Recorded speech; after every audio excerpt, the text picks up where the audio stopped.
পরে সুখ শান্তি ফিরিয়ে আনার ৯ নাম্বার খুব জরুরি একটা পয়েন্ট, সেটা হচ্ছে ফ্যামিলি মেম্বারসদের মধ্যে মিউচুয়াল রেসপেক্ট লাগবে, পারস্পরিক শ্রদ্ধাবোধ।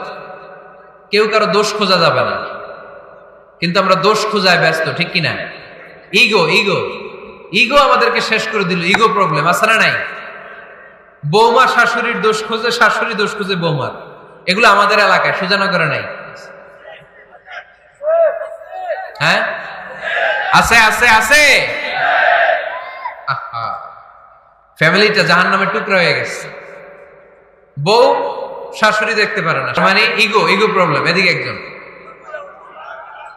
ইসলামের জ্ঞান নাই, মাশাআল্লাহ। আর এদিকে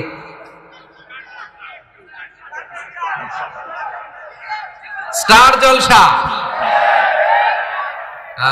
পাওয়া গেছে। স্টার জলসায় যা দেখায় ওইটাই ঘরে চলে না। স্টার জলসা হচ্ছে কেমন করে শাশুড়ির সাথে বউয়ের গিরিঙ্গি লাগানো যায়, এটার প্রশিক্ষণ, ঠিক কিনা? ভয়ঙ্কর। তাহলে এগুলো দেখা বাদ দিতে হবে।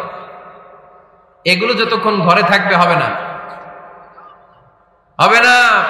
রিমোট কন্ট্রোল কেড়ে নিবেন, কেড়ে নিয়ে মাইল লাগাই দিবে। একটা ক্ষুধার্ত বাঘ 1 মাস খায় নাই, তারপরে হরিণের মাংস পাইছে। ওই বাঘের বুঝ দিল বাঘের কাছ থেকে হরিণের মাংস টেনে নেওয়া যায়, কিন্তু আমাদের মা বোনদের হাত থেকে হিন্দি সিরিয়ালের জন্য টিভির রিমোট কন্ট্রোল কেড়ে নেওয়া যায় না। দিবে না রিমোট কন্ট্রোল। তো এই জন্য আপনাদের কথা অনুযায়ী এই জি বাংলা স্টার জলসা হিন্দি সিরিয়াল হচ্ছে বৌমা শাশুড়ির গিরিঙ্গি বা দ্বন্দ্বের প্রধানতম কারণ। তাহলে হিন্দি সিরিয়ালকে ঝাড়ু পেটা করে বের করে দিতে হবে। এগুলোর সাথে মুসলিম পরিবারের কোনো সম্পর্ক। আরো কিছু কারণ আছে, এগুলো আমি বের করছি, শুনবেন। বৌমা শাশুড়ির এই ঝগড়ার প্রধান কারণ হচ্ছে জেনারেশন গ্যাপ, ঠিক কিনা? শাশুড়ি এক জেনারেশনের আর বৌমা আরেক জেনারেশনের। শাশুড়ি ভাবে একরকম, বৌমা ভাবে আরেক রকম। শাশুড়ি চায় বউর উপর খবরদারি করতে, বউ চায় শাশুড়ির উপর খবরদারি করতে। এই ডমিনেটিং এর কারণে কিলাকিলি আছে না নাই? এটা ঠিক না। আমার শাশুড়ি মায়েরা যারা আছেন, প্রথমে শাশুড়ি দিয়ে শুরু করি। আমার মাইকের আওয়াজ যে ঘরগুলোতে যায়, আমার শাশুড়ি মাদেরকে বলবো, বউদের উপর অত্যাচার করবেন না। ছেলেরে প্রশ্ন করে, তোর কাছে তোর বউ বড় না আমি বড়? আছে না নাই? এটা একটা প্রশ্ন হইল। তোর বউ বড় না আমি বড়? দুইজনেই বড়।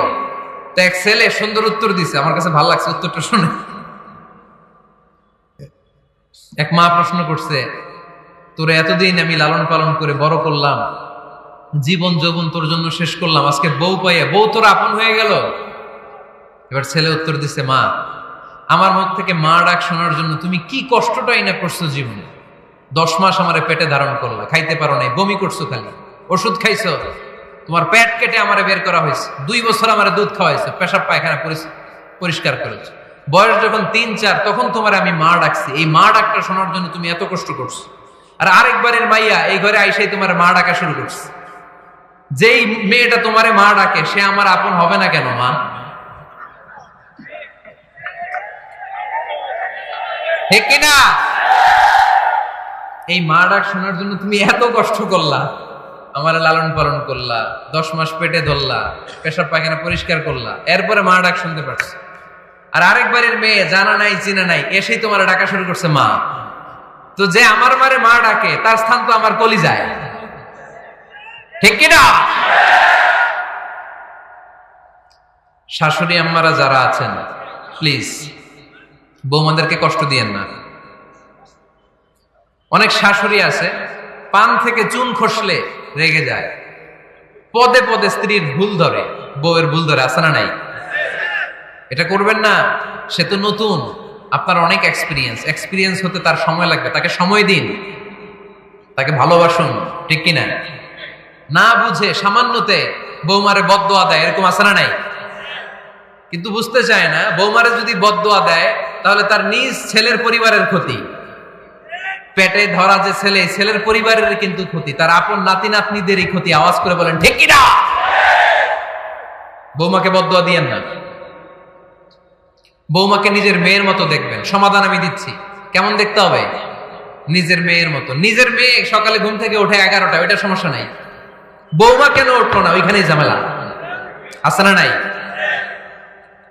মেহেরবানি করে আপনার বৌমাকে আপনার নিজের মেয়ের মতো দেখেন। নিজের মেয়েরা যেমনি আদর করেন তাকেও অমনি আদর করেন। আপনার বৌমারে যদি আপনি কষ্ট দেন, মনে রাখবেন আপনার নিজের মেয়েটাও আরেকবারের বউ হয়ে কয়েকদিন পরে যাবে। আপনি যা যা করবেন আপনার মেয়েকেও তারা ওই রকম কষ্ট দিয়ে বাড়িতে ফিরিয়ে দিবে। চিল্লায় বলেন ঠিক কিনা? খবরদার, টিট ফর ট্যাট। ইট্টি মারলে পাটকেলটি খেতে হয়। এজন্য শাশুড়ি আম্মা জানারা যারা আছেন, বৌমার সাথে খারাপ আচরণ করবেন না মেহেরবানি করে। তাকে আপনি কষ্ট দিলে আপনার নিজের মেয়েটাও আরেক বাড়ির বৌমা হবে, সেও ওই বাড়িতে এই কষ্টগুলো ভোগ করবে। এগুলো যখন আপনি শুনবেন তখন আপনার চোখ দিয়ে পানি পড়বে কি পড়বে না? পড়বে। এবার আসেন বৌমার কথা বলি। বৌমা যারা আছেন মেহেরবানি করে, বৌমা যারা আছেন মেহেরবানি করে আপনার শাশুড়ি আম্মাকে নিজের মায়ের জায়গায় রাখবেন। আপনার বাড়ি ছেড়ে নতুন বাড়িতে আসছেন, তো এটাই তো আপনার বাড়ি। আপনার মা রেখে দিয়ে নতুন মা পাইছেন, এটাই তো আপনার মা। তো ওনাকে মায়ের জায়গায় বসাতে আপনার সমস্যাটা কোথায়? বৌমারা খেয়াল রাখবেন, আপনি আপনার শাশুড়ির সাথে যে আচরণটা করতেছেন, আপনার শেষ বয়সে আপনার ছেলের বিয়ে দেওয়ার পরে যে বৌমাটা আসবে, ওই আচরণই আপনাকে ফিরিয়ে দিবে। The nature has its own return. প্রকৃতির একটা মাইর আছে, এটা শেষ মাইর, এটা শেষ খেলা। প্রকৃতির খেলা বড় খেলা।